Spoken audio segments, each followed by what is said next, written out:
Bharatiya Janata party 3 राज्यों के चुनाव में जीत के बाद जो इतरा रही है, उनको याद कर लेना चाहिए 2018 के चुनाव परिणाम को। 2018 में इसी भारतीय जनता पार्टी ने कहा था कि कांग्रेस सेमीफाइनल तो जीत गई है लेकिन फाइनल नहीं जीतने जा रही है।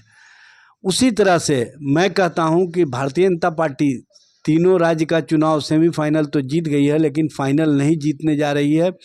केंद्र में भारतीय जनता पार्टी को सत्ता से हटना होगा। सुन लीजिए न, अभी हमको है 24 में भाजपा को परास्त करना, हमको है देश में लोकतंत्र और लोकतांत्रिक प्रक्रिया को मजबूत बनाना। हमारा लक्ष्य है जनता के मुद्दों पर जनता के बीच में जाकर के जनता को बताना। और जो भारतीय जनता पार्टी और नरेंद्र मोदी की सरकार है, वो जिस तरह से जनता की उम्मीदों के खिलाफ जाकर के काम कर रही है, तो उस उम्मीद को कहीं ना कहीं पुनर्स्थापित करना, जिससे कि जनता देश के लोकतंत्र और लोकतांत्रिक प्रक्रिया पर विश्वास कर सके। भारतीय जनता पार्टी एक बड़ा राजनीतिक साजिश कर रही है, चूँकि उसको पता है कि हम किस तरह से चुनाव जीते हैं और आने वाले समय में भारतीय जनता पार्टी इससे भी खतरनाक खेल खेलने जाएगी। जय हिंद दोस्तों, इस वक्त हम लोग अपना आरजेडी ऑफिस में हैं और हमारे साथ जो है आरजेडी के प्रवक्ता हैं। इनसे कुछ राजनीतिक मुद्दे में बातचीत करेंगे और कुछ राजनीतिक में ही सवाल पूछेंगे। तो चलिए बातचीत का सिलसिला शुरू करते हैं। इंडिया अलायंस, जैसे कांग्रेस जो है 3 राज्य में चुनाव हार चुकी है, तो इससे इंडिया अलायंस को कोई इफेक्ट तो नहीं पड़ेगा 2024 का चुनाव में? देखिए, सबसे पहले तो जो चुनाव हुआ उसमें इंडिया अलायंस का चुनाव नहीं था। वहाँ पर कांग्रेस चुनाव लड़ रही थी और स्थानीय मुद्दे थे। और इंडिया अलायंस लोकसभा चुनाव के लिए बना है और स्पष्ट रूप से हम मजबूती के साथ, एकजुटता के साथ लोगों के मुद्दे को लेकर के जनता के बीच में जा रहे हैं और जनता का समर्थन मिल रहा है। आज भारतीय जनता पार्टी 3 राज्यों के चुनाव में जीत के बाद जो इतरा रही है, उनको याद कर लेना चाहिए 2018 के चुनाव परिणाम को। 2018 में इसी भारतीय जनता पार्टी ने कहा था कि कांग्रेस सेमीफाइनल तो जीत गई है लेकिन फाइनल नहीं जीतने जा रही है। उसी तरह से मैं कहता हूं कि भारतीय जनता पार्टी तीनों राज्य का चुनाव सेमीफाइनल तो जीत गई है लेकिन फाइनल नहीं जीतने जा रही है।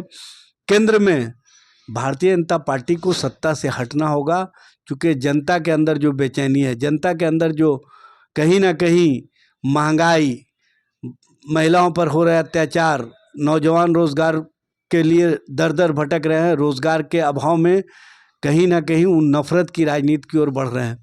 और सबसे बड़ी बात यह है कि हमारे दो की नीतियां चला करके गरीब को और गरीब बनाते चले जा रहे हैं। इन मुद्दों पर हम जनता के बीच में जा रहे हैं, जनता का समर्थन मिल रहा है। और जो लोग कल तक कहा था करते थे कि एक अकेला सब पर भारी, आज उनको आ गई है 38 की बारी। इसी समझ लीजिए कि राजनीति कहाँ पहुँच गई है। भारतीय जनता पार्टी अब अपने नेतृत्व पर उस तरह से विश्वास नहीं कर पा रही है, जिसके कारण जनता का जो समर्थन है वो इंडिया गठबंधन के प्रति स्पष्ट रूप से दिख रहा है। और जनता भी अब ये कहीं ना कहीं भारतीय जनता पार्टी को सीख देने के लिए बैठी हुई है कि आने वाले समय में हम भाजपा को सत्ता से बेदखल करेंगे। सर, जिस तरीके से वो तीनों राज्य में अगर उन लोगों को जीत मिला भाजपा को, तो उसका मनोबल तो और ज़्यादा बढ़ गया होगा और उसको तो ऐसा कॉन्फिडेंस आता होगा कि 2024 में जो है भारी बहुमत से जीतेंगे। और आप इस तरह से बोल रहे हैं कि वो हटना होगा, तो ये तो जनता तय करेगी ना, हटना होगा कि फिर रखना होगा। ये बात मैं बता देता हूँ, इनका मनोबल इतना बढ़ा हुआ है कि एक व्यक्ति आधारित केंद्रित कर दिए है राजनीति को। एक व्यक्ति जो चाह रहा है वो उसी हिसाब से पूरा पार्टी भाजपा काम कर रही है। और लोकतंत्र और लोकतांत्रिक प्रक्रिया को एक व्यक्ति के केंद्रित बना दिया गया है, जिससे लोकतंत्र कमज़ोर हो रहा है। सबसे बड़ी बात यह है कि भारतीय जनता पार्टी के अंदर जिस तरह से विधायकों को इकट्ठा करने के नाम पर लोकतंत्र का जो मजाक बनाया गया है और जिस तरह से केंद्र के स्तर से नेतृत्व थोपा गया है, चाहे मध्य प्रदेश में शिवराज सिंह चौहान को हटाए जाने का मामला हो, चाहे सिंधिया को राजस्थान से हटाए जाने का मामला हो, चाहे रमन सिंह को छत्तीसगढ़ से हटाए जाने का मामला हो, ये तीनों का तीनों कहीं ना कहीं नरेंद्र मोदी के नेतृत्व के लिए, नरेंद्र मोदी के लिए खतरा बनने वाले थे। इसीलिए नरेंद्र मोदी ने तीनों को वीआरएस दे दिया है।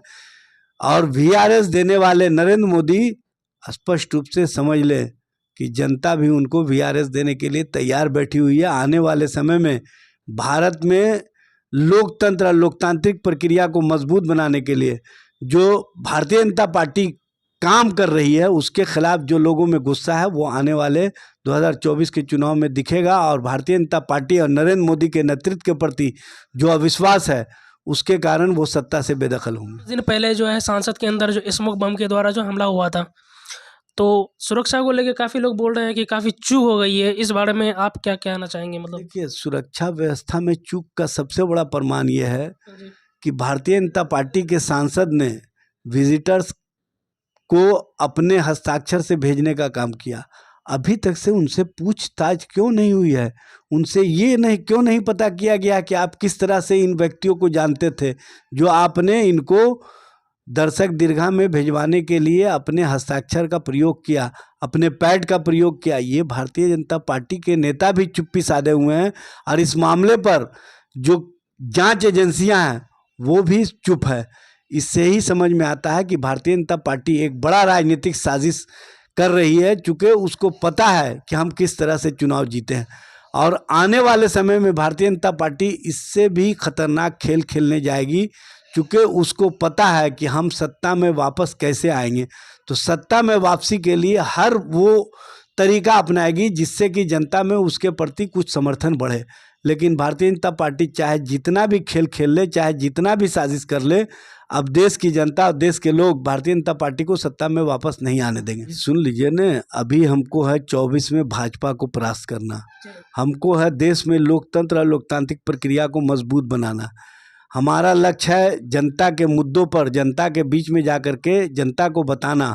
और जो भारतीय जनता पार्टी और नरेंद्र मोदी की सरकार है वो जिस तरह से जनता की उम्मीदों के खिलाफ जाकर के काम कर रही है, तो उस उम्मीद को कहीं ना कहीं पुनर्स्थापित करना, जिससे कि जनता देश के लोकतंत्र और लोकतांत्रिक प्रक्रिया पर विश्वास कर सके। इसलिए मुद्दा ये नहीं है, मुद्दा अभी ये है कि किस स्थिति में और किस तरह से देश को चलाया जा रहा है, उसको किस तरह से हमको रोकना है।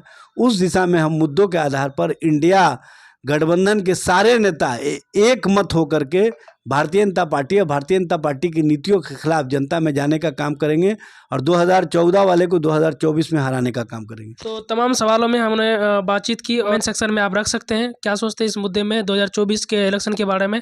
अगर वीडियो अच्छी लगी हो तो लाइक शेयर जरूर कर लीजिएगा। तब तक के लिए जय हिंद।